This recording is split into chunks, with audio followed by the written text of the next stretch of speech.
이제 오늘 말씀 누가복음 17장 5절부터 10절 말씀 교독하겠습니다. 사도들이 주께 여짜오되 우리에게 믿음을 더하소서 하니 우리에게 이것이 하나님 만난 일이 있었더라면 이후로부터 우리가 뽑혀 바다에 숨겨라. 너희 중 누구에게 밭을 갈거나 양을 치거나 하는 종이 있어 밭에서 돌아오면 그더러 곧 와 앉아서 먹으라 말할 자가 있느냐. 우리여 그더러 내 먹을 것을 준비하고 띠를 띠고 내가 먹고 마시는 동안에 종들로 너는 그 후에 먹고 마시라 하지 않겠느냐. 명한 대로 하였다고 종에게 감사하겠느냐. 그와 같이 너희도 명령 받은 것을 다 행한 후에 이르기를 우리는 부인한 종이라 우리가 하나님을 하는 일을 하는것뿐이라 할지니라. 아멘.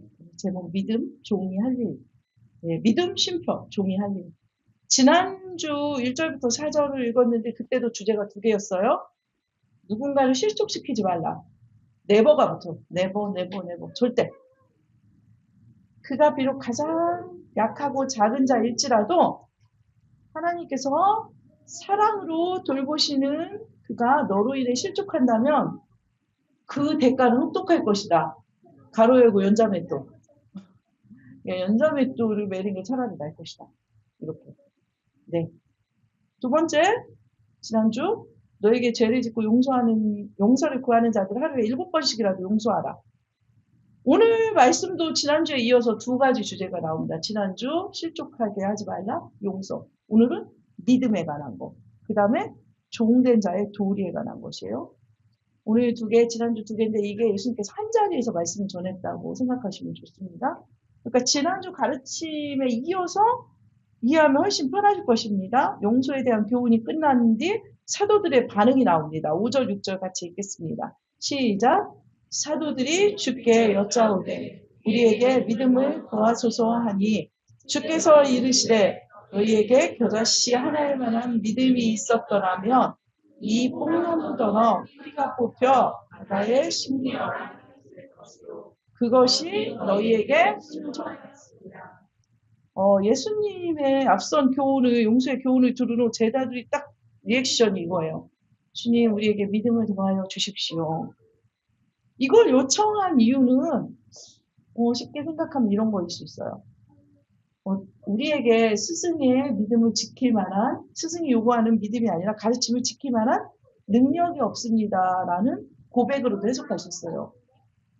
자, 우리 어린이들 목소리가 나오면 안 돼요. 목사님 여기서 말할 때는 이제 목소리 스탑. 자, 그래서 어떤 분들은 이걸 독립적으로 해석하게 돼요. 그냥 믿음에 대한 다른 교훈이다. 이렇게 하는데 어떻게 해석하는 크게 내용은 달라지지 않습니다. 그래도 저는 이 리액션으로 좀 해석을 했습니다. 저희도 가끔 말씀을 듣고 났을 때 속으로 이렇게 생각할 때 있죠. 맞긴 한데 주님 그걸 할 능력은 저희가 없는 것 같습니다. 이런 상황이라고 해석하시면 돼요. 저도 목사로 살지만 정말 부러운 믿음을 가진 분들을 만날 때가 있습니다. 늘 말씀드리지만 목사는 믿음순으로 뽑지 않습니다. 믿음이 가장 좋은 사람이 목사 되는 게 아니에요. 주님의 부르심을 따라가는 거죠. 그래서 그런 분들을 만나면 그분들의 흔들림 없는 믿음의 고백을 들으면 갑자기 저까지 믿음이 생깁니다. 저도 어떨 때 믿음을 잃어가고 있는지도 모르고 이렇게 있을 때 어느 분이 와서 툭 한마디를 던져요. 성도님일 때도 많아요. 그러면 맞다. 아 맞아. 그것도 기도하면 되는데 하나님께서 좋으신 아버지신데 또 그걸 놓치고 있었네. 믿음의 말은 굉장히 전염성이 강합니다. 슬프게도 믿음 없는 말도 전염성이 강해요. 여러분 친구는 주로 어떤 사람이냐면 언어가 비슷한 사람끼리 돼요. 나하고 내가 누구하고 얘기했을 때 제일 편한가 생각해 보세요. 언어가 비슷해요. 그 사람들이 쓰는 언어들이 비슷해요. 언어. 그래서 어떤 분들은 낙심과 두려움에 빠진 사람들을 기도로 힘을 내게 만들어요.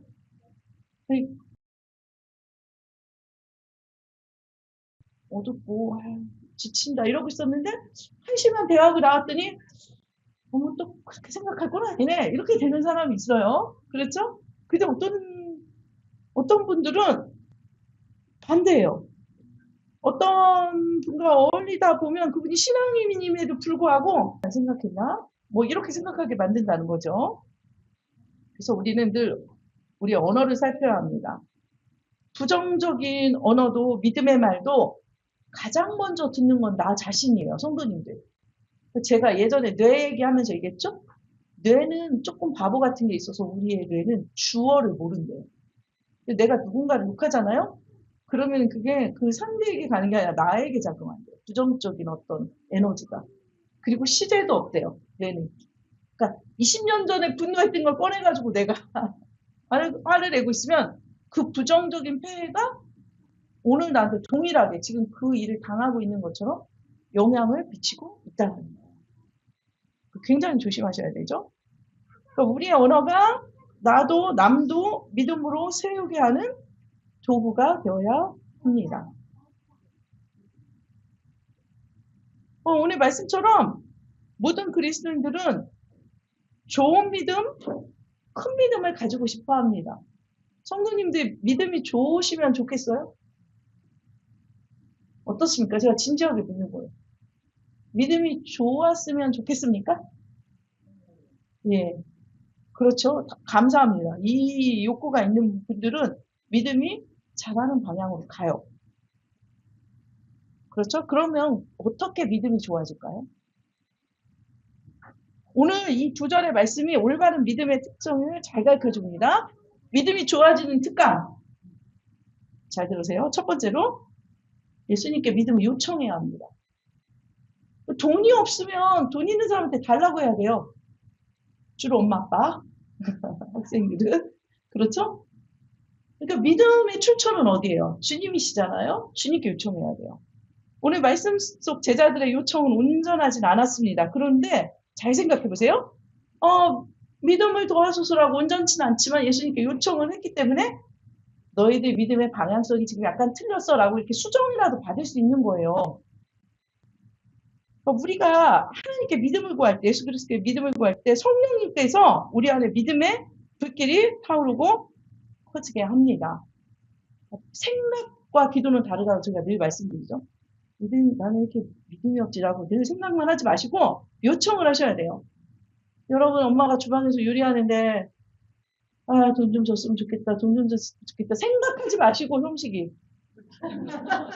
엄마 5만 원만 주세요. 이렇게 말해야 돈이 와요. 그쵸? 왜 나지? 이렇게 생각하셨을 텐데 그냥 솜씨가 보였을 뿐입니다. 이렇게 말하는 거죠. 우리가 여러 기도를 잘하지만 이런 본질적인 기도들은 놓칠 수 있어요. 뭐냐면 믿음을 주세요. 성령 충만하게 해주세요라든지 하나님과 친밀한 관계를 원합니다라든지 이런 본질적인 기도를 지속적으로 하셔야 돼요. 그리고 중요성에 거기다 힘을 주게 됩니다. 두 번째, 믿음은 양의 문제가 아닙니다. 방향성의 문제예요. 제자들이 구한 것은 믿음을 더하소서예요. 그러니까 더 모아, 영어로 모아. 더 큰 믿음을 주세요. 이 요구 속에서 우리는 이런 느낌도 느껴져요. 믿음만 좀만 더 컸으면 내가 그냥 그쵸 많은 능력을 행할 텐데 이런 안타까움이 느껴지기도 합니다. 근데 믿음은 잘 생각해보세요. 이게 비슷한 것 같지만 잘 생각해보세요. 내 믿음이 크냐 아니냐가 중요한 게 아니라 예수님을 바라보는 의존성이에요. 그러니까 작은 믿음인 내 상태에 집중하는 것이 아니라 왜 믿음이 작지 여기 이거에 집중하는 게 아니라 하나님을 지속적으로 바라보는 일이라는 것이죠. 제가 기도할 때도 이렇게 말하죠. 어둠을 물리치는 방법은 어둠에 집중하는 것보다 빛을 켜면 돼요. 훨씬 그게 빨라요. 마치 이것은 불뱀에 물린 이스라엘 백성들이 모세가 매단 놋뱀을 바라보는 것과 같습니다. 이거 상처 어떡해. 피나. 죽을 수 있어요. 이렇게 집중하지 마시고 놋뱀을 그냥 바라보는 거예요. 예, 놋뱀을 계속 바라보는 거예요. 그러면 낫는 거죠. 전능하신 하나님께 시선을 고정하는 것입니다.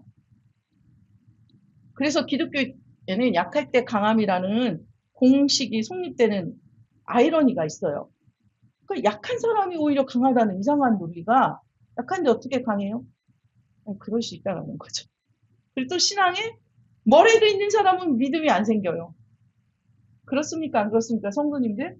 의존할 게 없어요. 우리가 하나님이 믿지요. 잘 나갈 때 믿음 좋은 사람을 저는 본 적이 없어요. 진짜요. 목사 20년 넘게 했는데 본 적 없어요. 잘 나가도 교회에 와서 주일 예배 드리는 분들은 꽤 있어요. 근데 잘 나갈 때 믿음이 더 좋아지는 사람은 솔직히 말하면 본 적이 없어요. 불가능해요. 제가 20년 해보니까 불가능해요. 그리고 주변에서 보니까 불가능해요. 예배 나오는 텐션을 유지할 수 있지만 이게 불가능해요. 그 약할 때 주님을 의존하게 되기 때문에 그렇습니다. 가끔 믿음을 창에 비유해서 반복해서 말씀드리죠. 창으로 달을 보이기 위해서는 창틀이 하이샷이냐 뭐 스탠이냐에 집중할 필요가 없다는 거예요. 그쵸? 창이 크냐 작으냐도 안 중요해요. 거기에 에너지를 쏟지 말고 달이 떠 있는 쪽에 창문을 바라봐야 돼요. 이쪽은 고급지고 굉장히 굳건한 창이고 이쪽은 되게 찌그러진 창이라도 달이 이쪽에 떠 있으면 그쪽 창을 열면 되는 거예요. 세 번째로 큰 믿음이 이 상황에서 예수님이 지적해 주는 게 뭐냐?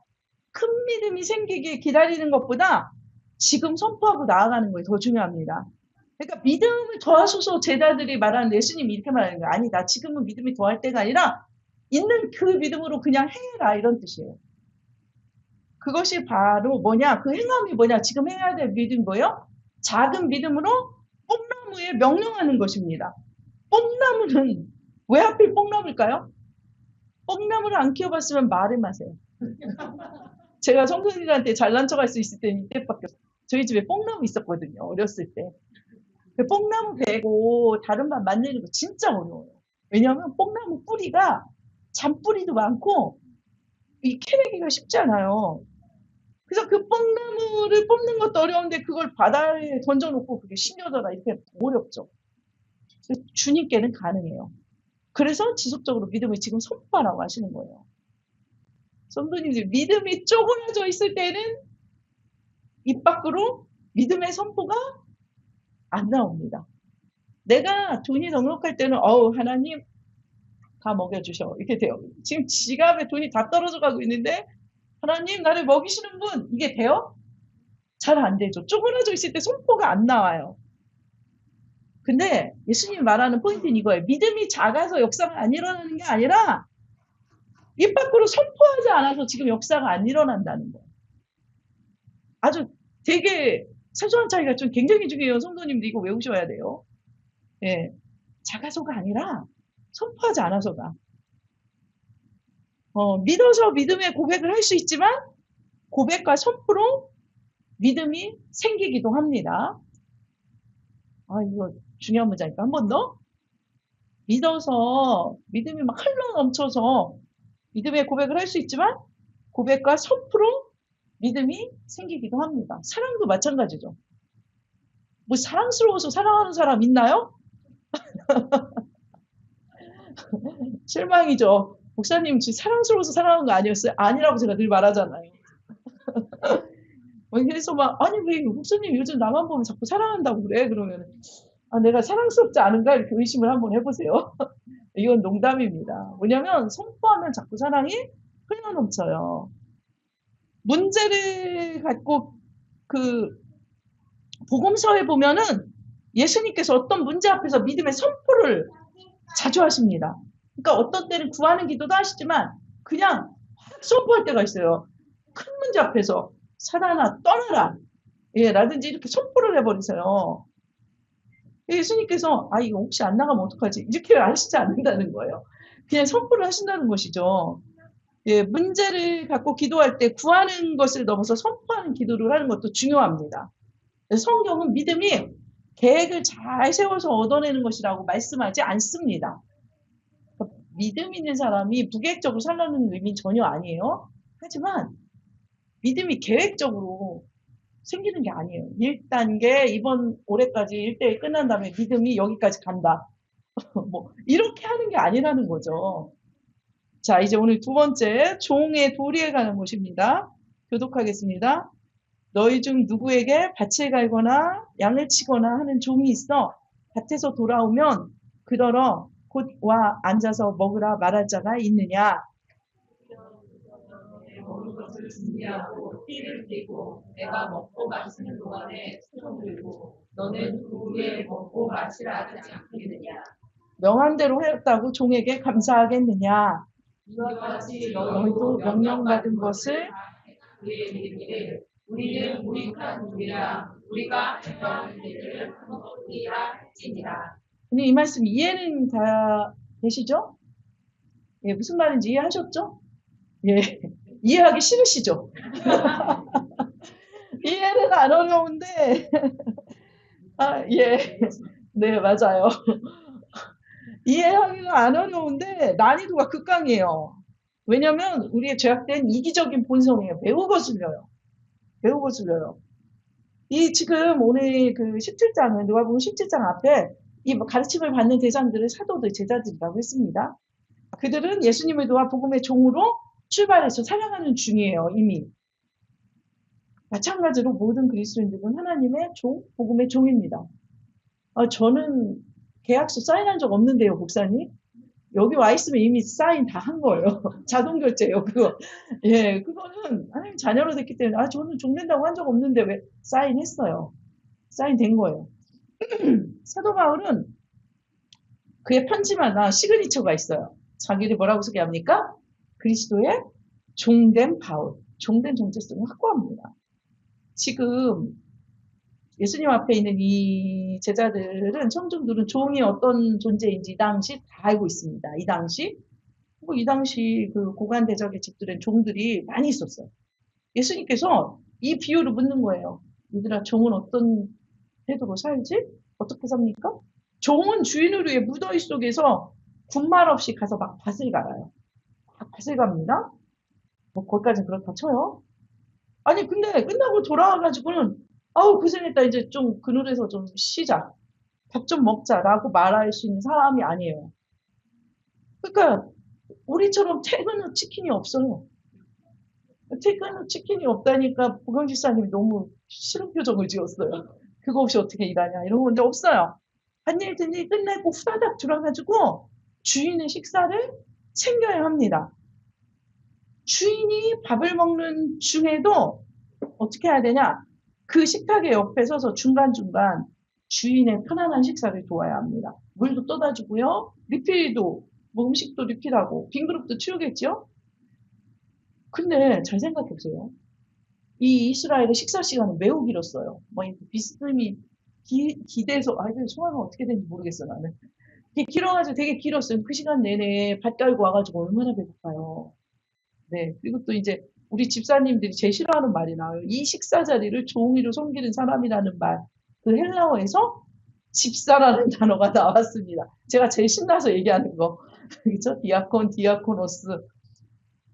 그래서 오죽하면 저에게는 집사님들 얼굴을 홈페이지에 박제시키겠습니까? 홈페이지 좀 들어가 보세요. 다 들어가 있어요. 그래서 이 교회에서 집사님에 대한 정확한 이해가 이거예요. 다른 성도님들이 평안하게 식사할 수도, 좀 센 말 할게요. 뒤치덕거리 하는 사람. 뒤치덕거리, 제가 보는 뒤치덕거리 사람, 이정인 우리 자매님. 애들 맨날 뒤치덕거리. 그게 집사님들이 할 일이라는 거죠. 우리 집사님들 저하고 눈을 피하지 마십시오. 근데 여기서 이런 생각을 하시면 돼요. 왜 나만 이러지 마시고. 그러면 목사장로는 오죽하겠어요. 죽어야죠. 예, 집사님에게 그걸 요구할 정도면 목사님, 장로님들은 숨을 쉬고 있으면 안 돼요. 제가 잘 돌아가는 교회 보면은 직분자들이 종의 이미지가 강해요.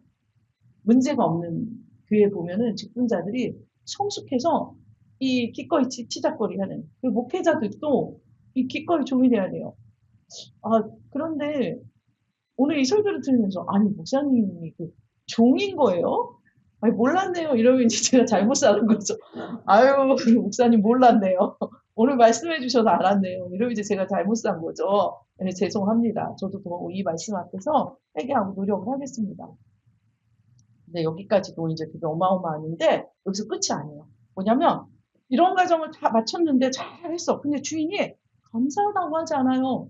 식사 서비스도 받았는데, 그리고 또 마찬가지로 종도 이런다는 거예요. 진짜 종은, 내가 주인에서 뭔가 대단한 걸 했네. 으쓱으쓱. 이웃이 뭐예요? 왜 저 사람은? 네. 제가 정말 그렇게 썼다니까요. 예전에 제가 쓴 원고에 그런 게 있었어요. 저 사람은 11시 예배들 11시 20분에 나타나서 졸다가 가는데 저 사람은 왜 이렇게 다